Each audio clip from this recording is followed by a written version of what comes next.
मेरा जन्म हुआ है उसका नाम है पांडरी, और ये पूज्य पंडोकर धाम में मुझे सेवा का अवसर भी मिल रहा है, ये मेरा सौभाग्य है। पांडरी से पंडोकर, तो पांडरी से पंडोकर की जो यात्रा बनी है और मैं आपके सामने प्रस्तुत हूँ, सिर्फ बुंदेलखंड की ही बात करते हैं। तो बात यूं है कि बुंदेलखंड की बात चले और कविता की बात चले, तुलसी की बात न चले। अपने काव्य गुरु महावीर प्रसाद द्विवेदी के चरणों में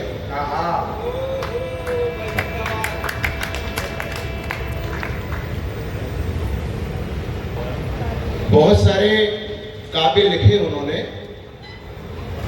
एक लिखा जयद्रथ वध, जयद्रथ वध दिया है, तो इनको तो मैं देखते ही समझ गया था कि ये मैनपुरी का प्रोडक्ट है।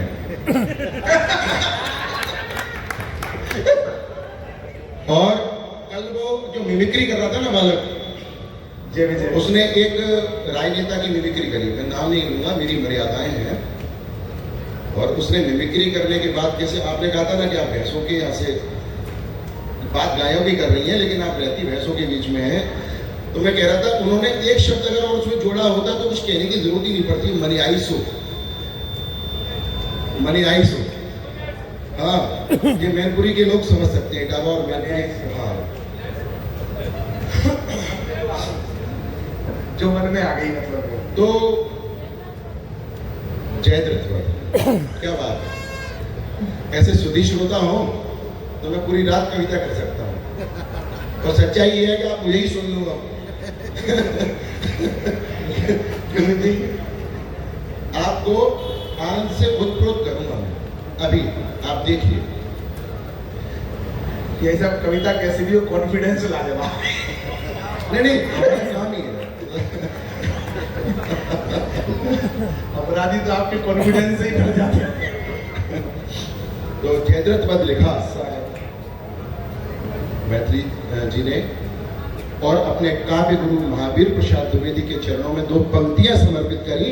आप कोई भी ताली मत बजाइए, ये तालियां आप हमारी बहनों के लिए सुरक्षित रखिए, अन्य शेष कवियों के लिए सुरक्षित रखिए। आप सिर्फ ये 2 पंक्तियों के सुनिए और आप सुनिए, और आपका आशीर्वाद चाहूंगा मैं। पाई तुम्ही से वस्तु जो कैसे तुम्हें अर्पित करूं, पाई तुम्ही से वस्तु जो कैसे तुम्हें अर्पित करूं, पर क्या परीक्षा रूप में पुस्तक नहीं आगे धरूं, पर क्या परीक्षा रूप में पुस्तक नहीं है आगे धरूं। अतएव मेरी धृष्टता यह ध्यान में मत दीजिए, अतएव मेरी धृष्टता यह ध्यान में मत दीजिए, कृपया इसे स्वीकार कर कर कृत्य मुझको कीजिए। वाचक प्रथम सर्वत्र ही जय जानकी जीवन कहो, फिर पूर्वजों के शील की शिक्षा तरंगों में बहो। दुख शोक जब जो आ पड़े सो धैर्य पूर्वक सब सहो, होगी सफलता क्यों नहीं कर्तव्य पथ पर दृढ़ रहो। अधिकार खोकर बैठ रहना यह महादुष्कर्म है, न्यायार्थ अपने बंधु को भी दंड देना धर्म है। इस तथ्य पर ही कौरवों और पांडवों का रण हुआ, जो भव्य भारत वर्ष के कल्पांत का कारण हुआ।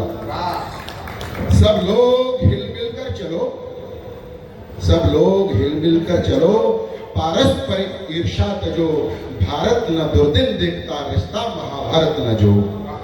हाँ स्वप्न तुल्य सदैव को वह सौर्य सहसा हो गया, हा इसी सम्राज्ञी में सर्वस्व सुहागा हो गया।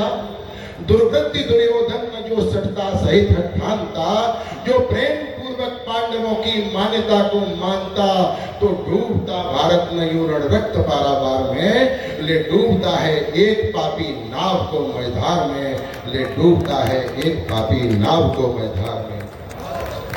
हाँ बंधुओं के ही करों से बंधुगण मारे गए, हाँ बंधुओं के ही करों से बंधुगण मारे गए। हाँ तात से शुद्ध शिष्य से गुरु सहज संघारे गए।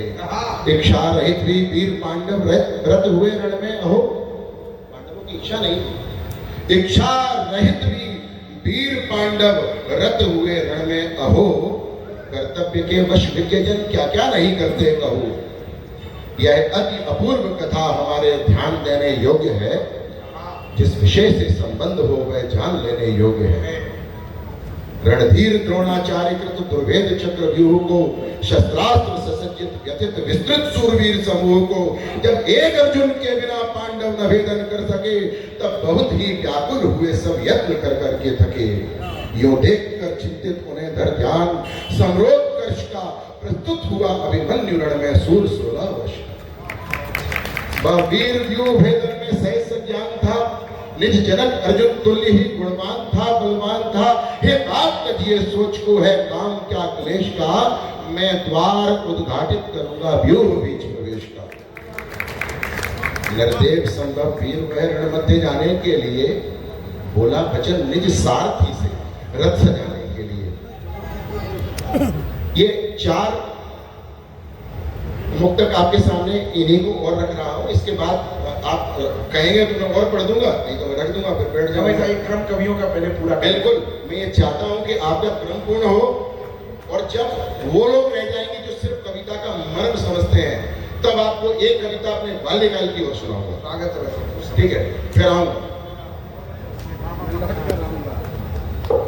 यह विकट साहस देख उसका सूत विस्मत हो गया।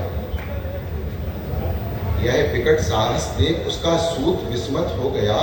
कहने लगा इस भांति फिर वह देख उसका भय नया, हे शत्रुनाशन, हे शत्रुनाशन, आपने यह भार गुरुतर है लिया है। द्रोण रण पंडित कठिन है व्यूह वेदन की क्रिया। रणभिज्ञ यद्यपि आप हैं, रणभिज्ञ यद्यपि आप हैं, पर सहज ही सुकुमार हैं। निज जनक से पोषित हुए निज वंश प्राणाधार है। सुन सारथी की यो विनय। बस ये बताना चाहता हूं कि अभिमन्यु ने 3 कौन से उदाहरण दिए अपने सारथी को। सुन सारथी की यो विनय, बोला वचन वह वीर यो, करता घनाघन गगन में निर्घोष अति गंभीर जो।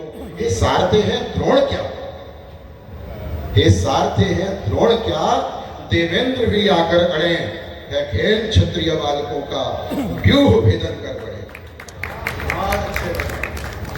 पहला उदाहरण, आप तक मेरी बात पहुंचे, आप वीरस की कविता कहते हैं कि सुनकर गजों का घोष उसको समझ निज अपयस कथा। सुनकर गजों का घोष उसको समझ निज अपयस कथा। उन पर झपटता सिंह शिशु भी रोष कर जब सर्वथा। श्री राम के है मेघ से अपमान अपना मान के, श्री राम के है मेघ से अपमान अपना मान के, रण किया लब और कुछ ने जय किया रण ठान के। वर्ष के राजीव लोचन राम ने मुनि मख किया था पूर्ण बदकर राक्षसों के सामने। अभिमन्यु 16 वर्ष का फिर क्यों लड़े रिपुसे नहीं, क्या आर्यवीर विपक्ष वैभव देखकर डरते नहीं है, और की तो बात ही क्या गर्व में करता नहीं। मामा मामा श्री कृष्ण है, और की तो बात ही क्या गर्व में करता नहीं। मामा तथा निज तात से भी समर में डरता नहीं। बाबा मुझे देना फ्री में ज्यादा सुना रहा आपने। एक कभी हमारे पास बैठा था, हमें मालूम नहीं था। फ्री में क्या सुनना है, श्रद्धा हो तो लिफाफों में दे दो। गुरुदेव बैठे हैं उनके लिए। ये मंच मेरा है, ये गांव मेरा है, ये परिवार मेरा है, ये सब कुछ मेरा। ये दिल भी किसी पर अड़ा है किसी बच्चे की तरह। क्या बात है। ये दिल भी किस जिस्म पर अड़ा है किसी बच्चे की तरह। या तो सब कुछ ही चाहिए, या तो मुझे सब कुछ चाहिए या कुछ भी नहीं। ये खान साहब, अब आप मंच पे आगे किसी कवियत्री कवि को आप ठीक समझे उसको आमंत्रित कर लीजिए। उसके बाद आप दूसरे दौर में बुलाइए। और अब आजाद कोई जाएगा नहीं है, अब मेरी कविता शुरू हो गई है, ध्यान रखना।